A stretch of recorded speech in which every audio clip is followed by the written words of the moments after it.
In a world divided between East and West,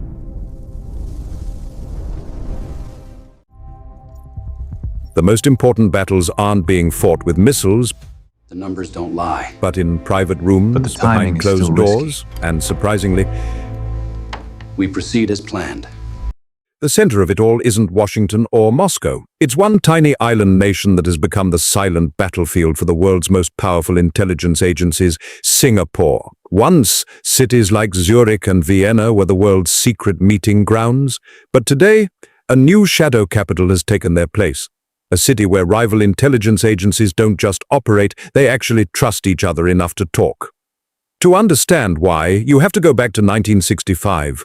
When Singapore split from Malaysia, it had no natural resources, no strategic depth, and no room for error. Under Lee Kuan Yew, the country made a radical decision. It wouldn't choose sides. It would become neutral, predictable, and trusted. During the Cold War, while the world split between the United States and the Soviet Union, Singapore did something different. It built relationships with both, without fully aligning with either.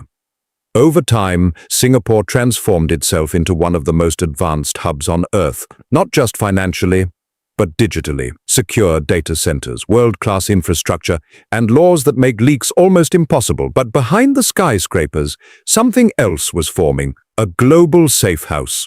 As the world shifts toward a multipolar order, with rising powers like China challenging the West, communication between rivals has become more dangerous and more necessary. That's where Singapore comes in, not as a mediator, but as a neutral stage.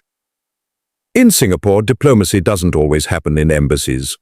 It happens in luxury hotels, private lounges, encrypted networks, places designed for one purpose: maximum secrecy, minimum risk, total deniability. In the intelligence world, power isn't just about weapons. It's about trust, and Singapore has something very few places do, a reputation that hasn't been broken. But neutrality isn't permanent. As tensions rise, especially in regions like the South China Sea, pressure on Singapore is growing. And if that balance ever breaks, the consequences could ripple across the entire world. Because without a neutral ground, rivals stop talking. And when communication breaks down, conflict becomes much more likely. In the 21st century, the most powerful nations may shape the world, but places like Singapore decide whether they collide. Thank you for watching.